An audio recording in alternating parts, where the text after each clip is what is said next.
عزیز طلباء و طالبات السلام علیکم۔ آج ہم توحید کی اقسام پڑھیں گے۔ توحید کا مفہوم آپ کو پہلے بتایا جا چکا ہے۔ توحید کی 3 قسمیں ہیں: توحید فی الذات، توحید فی الصفات اور توحید فی العبادت۔ اقسام شروع کرنے سے پہلے میں آپ کو ذات اور صفات کا فرق بتانا چاہتا ہوں۔ ذات جو ہے وہ کسی بھی شخص کی ایک ذات ہوتی ہے اور کچھ اس کی صفات ہوتی ہیں۔ جیسے مثال کے طور پر ایک آدمی کا نام ہے خالد، یہ اس کا ذاتی نام ہے۔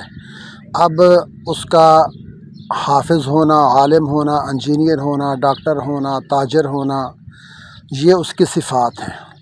تو یہ مثال ہے۔ اب اسی طرح اللہ تبارک و تعالیٰ کی ایک ذات ہے جس کا نام ہے اللہ، اور باقی خالق ہونا، مالک ہونا، رازق ہونا، رحمان و رحیم ہونا، عادل ہونا، یہ اس کی صفات ہیں۔ تو توحید فی الذات کا مفہوم یہ ہے کہ اللہ تبارک و تعالیٰ کو ذات کے اعتبار سے ایک سمجھنا، یعنی کوئی بھی اللہ تعالیٰ کے برابر نہیں ہے، اور اسی طرح اللہ تبارک و تعالیٰ ایک ہے، ایک سے زیادہ نہیں ہے۔ اور توحید فی الذات کی دوسری صورت یہ ہے کہ اللہ کو حقیقت کے اعتبار سے ایک سمجھنا۔ حقیقت کے اعتبار سے ایک سمجھنے کا مطلب یہ ہے کہ نہ تو اللہ تبارک و تعالیٰ کی کوئی اولاد ہے اور نہ ہی اللہ تعالیٰ کسی کی اولاد ہے۔ یہ توحید فی الذات ہے۔ اور اس کی توحید فی الذات کو بہترین انداز میں اللہ تبارک و تعالیٰ نے سورۃ الاخلاص میں بیان فرمایا ہے۔ قل هو اللہ احد، کہہ دو کہ اللہ ایک ہے، اللہ الصمد، اللہ بے نیاز ہے، لم یلد ولم یولد، نہ تو وہ کسی کا باپ ہے اور نہ وہ کسی کی اولاد ہے، ولم یکن لہ کفوا احد، اور کوئی اللہ کے ہمسر اور برابر نہیں ہے۔ دوسری قسم ہے توحید کی توحید فی الصفات۔ اس کا مطلب یہ ہے کہ صفات کے اعتبار سے بھی اللہ تعالیٰ کو ایک ماننا، یعنی اللہ تبارک و تعالیٰ جس طرح اپنی ذات میں تنہا اور اکیلا ہے، اسی طرح اپنی صفات میں بھی تنہا اور اکیلا ہے۔ اور اللہ تبارک و تعالیٰ کی جو صفات ہیں ان کو قرآن میں اسماء الحسنی کہا گیا ہے، کہ یعنی اللہ کے بہت سارے اچھے نام ہیں، اور حدیث میں ان ناموں کی تعداد بیان کی گئی ہے، وہ ہے 99 نام، 99 نام ہیں اللہ تعالیٰ کے۔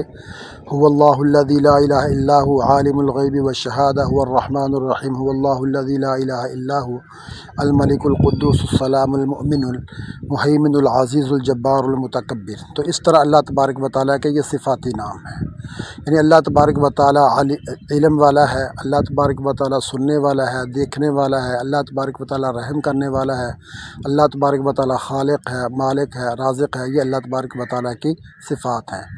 اور قرآن میں اللہ تعالیٰ کی صفات بہت ساری جگہوں پر بیان کی گئی ہیں۔ 2 آیتوں کا میں آپ کو ضرور حوالہ دوں گا۔ ایک تو آیت الکرسی، آیت الکرسی میں اللہ تعالیٰ کی صفات کو بہت اچھے انداز میں بیان کیا گیا ہے، اور اسی طرح دوسری جگہ پر قرآن میں سورۃ الحشر کی جو آخری آیات ہیں وہاں پر بھی اللہ تعالیٰ کی صفات کو بہت اچھے انداز کے اندر بیان کیا گیا ہے۔ توحید کی تیسری قسم ہے توحید فی العبادت۔ اس کا مطلب یہ ہے کہ اللہ تبارک و تعالیٰ کو صفات کے تقاضوں میں بھی ایک ماننا، یعنی جب ہم نے اللہ کو ذات کے اعتبار سے ایک مان لیا، صفات کے اعتبار سے ایک مان لیا، تو اب اس کا تقاضا یہ ہے کہ ہم جو ہے وہ ایک ہی اللہ کی عبادت کریں، اسی کے سامنے اپنا سر جھکائیں اور اسی کی اطاعت کریں، اسی کی فرما برداری کریں، اسی کے قانون کو بالاتر تسلیم کریں۔ توحید فی العبادت کی 5-6 جو ہے وہ شکلیں بنتی ہیں۔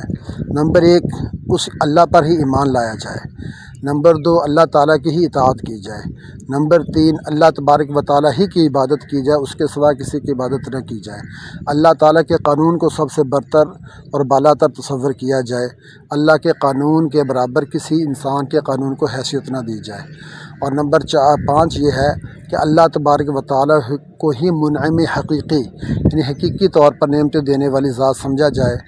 اور 6 اس کی صورت ہے کہ اللہ تبارک و تعالیٰ کے سامنے ہی اپنی ہر حاجت کو پیش کیا جائے، جب بھی مدد کی ضرورت ہو تو اللہ ہی سے مدد مانگی جائے۔ قرآن میں اس کو بیان کیا گیا ہے، ایاک نعبد و ایاک نستعین، کہ یا اللہ ہم تیری ہی عبادت کرتے ہیں، تجھ ہی سے مدد مانگتے ہیں۔ ایک انسان جو ہے وہ ذات کے اعتبار سے اللہ کو ایک مانتا ہو، صفات کے اعتبار سے اللہ کو ایک مانتا ہو، لیکن صفات کے تقاضوں میں وہ اگر اللہ کو ایک تسلیم نہیں کرتا تو وہ مسلمان نہیں ہو سکتا۔